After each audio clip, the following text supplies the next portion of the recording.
Meanwhile, now, I want to welcome to the studio the principal at Lakeview High School, Jeffrey Bohl, is with us this half hour. Good morning, Jeff. Good morning, Richard. Thank you for your time today. You know, I started to tell this story a little while ago. I was standing at the kitchen sink the other day and looking out the window. I looked up, and there was the neighbor kid. And I see him doing this all the time. He'll come bursting out of the house like he's on this mission, and off down the street he goes. And it occurred to me, he's playing Pokemon. That's what he's doing. So I'm talking to his father yesterday, and I said this. I said, I saw him running down the street. He's playing Pokemon. My data is off the charts. He has 3 kids. So, you know, kids and cell phones, to say nothing of adults and cell phones, this is part of our anatomy now. And so you've done some work trying to figure out how to snap us out of it and get focused. Yes, we have. You know, schools really exist in the petri dish that is our society. You just highlighted something that's very current in terms of access to technology, the ubiquitous presence of smart devices, 24/7 connectivity. These are wonderful developments for our society on a lot of levels. Lakeview School District, I personally really believe in technology and the value of technology, but Sure. Everything that impacts society, leaks through our walls. It comes in with the kids, and we are working hard to try and figure out how to make the best use of technology so that we can accomplish what everyone wants us to accomplish, which is really just get kids the most excellent educational experience we can, the most learning possible in the few hours a day that we have them with us. Mm-hmm. And so that means sometimes competing with that which bleeds through the walls. There's no question. And we, in the past, have had a cell phone policy that allowed teachers to set their own policy in their own classrooms. Mm-hmm. For different content areas, access to the internet and educational resources online can really be a huge benefit to classes. There are some classes where it's not so much so, and some teachers are differently, comfortable with technology and using it as an educational tool. So to allow for that, we have allowed teachers to set their own policy. And when I say we have allowed teachers, that's really not fair. I mean, as a building, we make these decisions together. Our Sure. teachers, us educators as a group decided that. And we found that really hasn't been working. In the last couple of years, students more and more are used to being able to use their devices all the time, whenever they want, and however they want. And we have to work hard to keep that from happening in the classroom. And we found that students really it wasn't working well for students to move from a classroom where they had, a total ban on cell phones to a classroom where they could use them as much as they wanted to a classroom where they could only use it some of the time. It really wasn't working as a policy for the students. Well, and we'll talk more about that, and we'll try to get a notion for, if you can take us to the classroom, so to speak, and have us understand how the previous policy was distracting, and then how you went about deciding to change this. That might be interesting to talk about when we come back in just a minute on WBCK. Meanwhile, we're talking with Jeffrey Bohl, principal at Lakeview High School, about their recent decision to change the cell phone policy in schools. You've heard him say in their school, they, at one point, left it up to the teachers to set their own cell phone policies among the students in the classroom. And you've indicated that was difficult. So a student might have a class in which a teacher would allow them to have the cell phone available, and then they'd go to the next class, and it would be the opposite. That's correct. Right. That was difficult for them to manage. Absolutely. How so? Well, kids are kids, and they have their own motivations and incentives to do what they want to do. I mean, I was a screwball as a kid, so I can identify with, that impulse for sure. Very honest with you, Jeff. And well, I think it helps me do my job, to be honest. I can understand that aspect of being a kid. And so part of it is about habit. They are allowed access all the time at home for some of these kids. They're allowed access in the halls, and so it's hard for me to shift as I move into the classroom. So as a teacher in a classroom where a cell phone might be a distraction, give us an example of what might have gone on that helped you change this policy. Right. So, and again, this came from the teachers. We've been talking about this actually since the 3 years that I've been there. And now that we're one-to-one with Chromebooks and we will have technology in every classroom, that will allow us to have full access to educational technology without smartphones.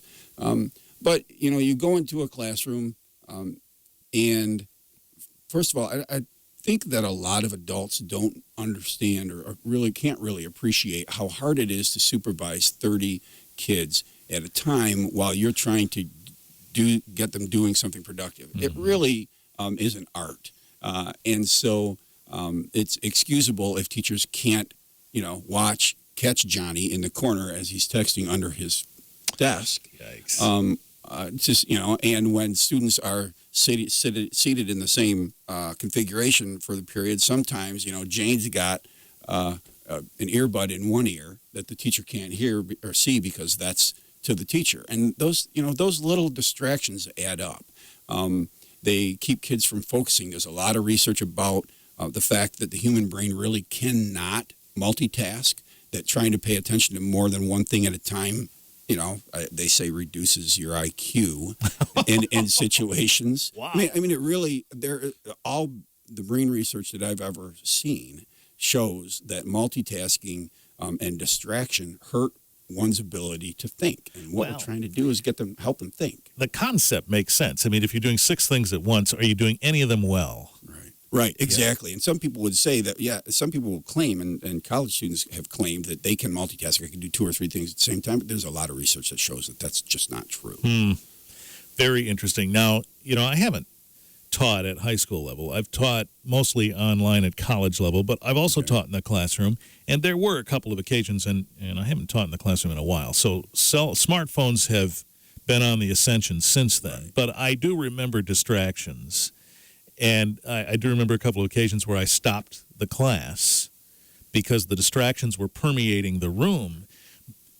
But the overarching philosophy that I had was, this is college. You're here to take this class, and I'm going to teach it. And you're either going to get your money's worth or you're not, and it's up to you. But that's not generally the approach in high school. Well, we really are charged with the responsibility of parents as high school educators. Wow. We are the students' parents when their students are with us. I guess we have to take the job a lot more seriously than that. So if a student wants to check out, that's not okay with us. We take seriously wanting to make sure we can get them all the benefits that we can get them because, we're passionate about this. We know the benefits of great education to students, and we're not going to allow people to check out. And so we have to address those things. And when you address it with one student, that interrupts every student's learning. And you can say, well, maybe they only took 2 minutes of class time, but those 2 minutes times 30 times all of our classes add up. Right. And our goal really is simple.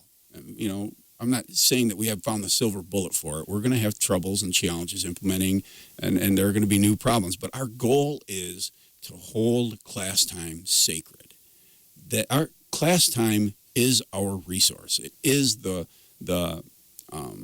it's what allows us to do the things that our community and our society want us to do. And so we need to make sure that when our students are in class, they're doing the things that we feel are going to benefit them the most. Are we always right about that? No, we're not always right. But do I feel deeply, and does everyone on our staff feel deeply, that class time needs to be held separate for the work that society has charged us to do? No question. Jeffrey Bohl is here, principal at Lakeview High School. We're talking about the story that made at least statewide news, if not national news, that they've decided no cell phones in the classroom. And I guess we can talk in a minute about why that made such news, because I guess everybody hasn't wanted, lots of people haven't wanted to take this step and lay down the law. but you've decided to do that. We'll talk more about that in just a minute on WBCK.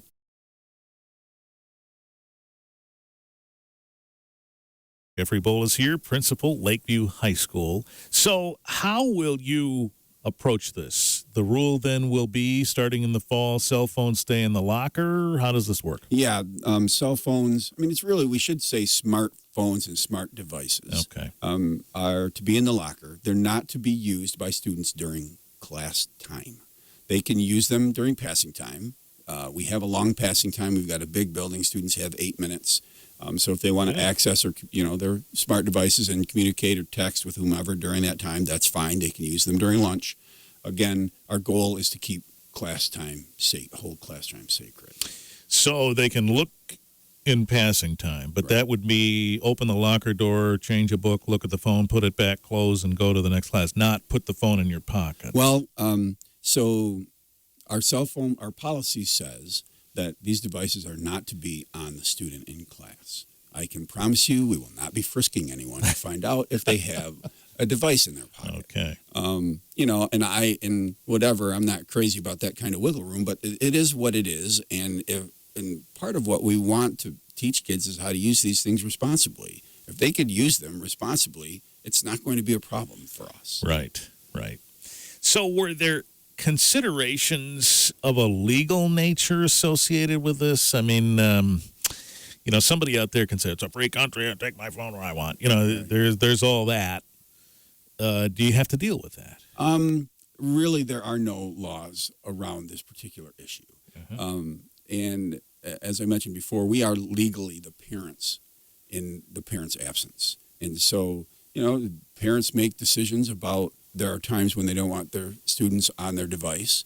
And they do that for the same reasons we're doing it, because you can be worried about distraction. You can be worried about information overload. And you can also be worried. And honestly, I haven't talked to any parent who wasn't worried about the instant access to a worldwide audience for, let's just say, things that might not should have a worldwide audience. So that is an aspect of it too. There's a lot of, the students are really learning a lot of social skills, a lot of interpersonal skills, and they mess that up a lot. And, when you mess those things up on Snapchat or Twitter, when you have thousands of people seeing what you're doing instead of, in my day, it was my little group of friends in the corner, tee-hee-hee-hee. Students really, I hate to say it, but students are not really ready to understand and deal with the ramifications of that. And so the limitations will help with that. We know that as adults, but they don't know that yet, right? It's tough. It's, and I don't want to sound condescending. Like I said, I mean, I went through that myself. We all went through that. It's hard for, especially young adults at the high school level. They see themselves as the adult part of young adult, and we see them as the young part of a young adult. And we have to work through that together. That's part of what we do. So it's summer now. Of course, the summer break. Right. Classes haven't been in session. But have you had any reaction to this so far? Personal communications with me, I have had several parents, a small handful of parents. Very glad about it. Yeah. The district did receive one letter from somebody who's not even a resident of the state concerned about it. I believe that the Battle Creek Inquirer wrote an article. They posted it to their Facebook page. It was viewed over 1,000 times, shared over 200 times, and the comments on that were fascinating to me because vastly, overwhelmingly positive. There were a big number that were kind of on the fence. I know this is a problem. I'm not sure this is the solution. And there were a small number of, super negative. And we expect that. But, I was kind of surprised at how positive the comments were. And I think what it indicates is that society really is kind of at a tipping point on this. People have had this concern for a long time. Mm-hmm. As you mentioned earlier, people haven't, a lot of organizations have decided not to take the plunge that we're taking. And I think it's because we're all trying to work out, what does this new technology mean? I mean, the first iPhone was sold less than 10 years ago. Right. So it's so new. It's so rapid. And we all want to believe that this technology is going to be valuable to us. I mean, we know it's valuable in a lot of ways, right? So, but the worldwide audience for stupidity issue, the distraction issue, those are serious educational issues and issues for society to deal with that I think people are grappling with and haven't really, haven't really gotten to the point where we say, we've got to try something. Enough is enough. And in talking to my staff last year, like I mentioned, we've been talking about this possibility for 3 years. Mm-hmm. And this year will be the first year we're one-to-one with Chromebooks. And that was kind of the thing that made everyone feel like, you know what, we can still do everything we need to do from an educational standpoint.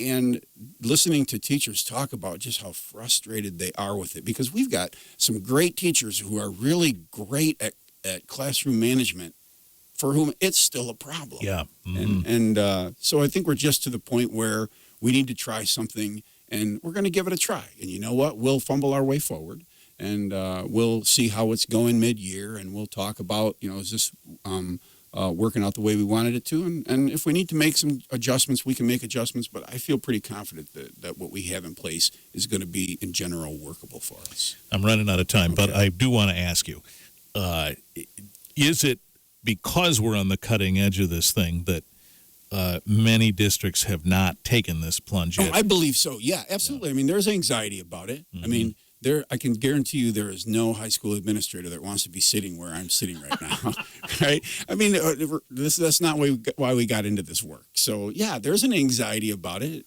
We know, and there's one aspect we haven't talked about is the safety aspect. Yeah. And I'll just briefly say that safety officers know and will tell you that student access to cell phones is a problem in safety situations. How so? It creates a log jam. First of all, it promotes rumors. Rumors can spread and be amplified, and it creates serious log jams for emergency response, because parents get there and block roads and block the parking lot before emergency responders can get there. I mean, it's a big problem. However, from an individual standpoint, the biggest pushback that I've heard is about the issue of safety. My kid's not safe if I can't get in immediate touch with them. And I understand that visceral response and that feeling, but in the big picture sense, it's really not true. Boy, years and years ago, maybe not that many years ago, we didn't have that connection. Right, exactly. Yeah. Right. Well, this sure will be interesting to see how it sorts out, and maybe we can talk again after you've implemented it and got things rolling in the fall. I'd be more than glad to join you anytime. All right, thank you. Jeff Bohl is the principal at Lakeview High School.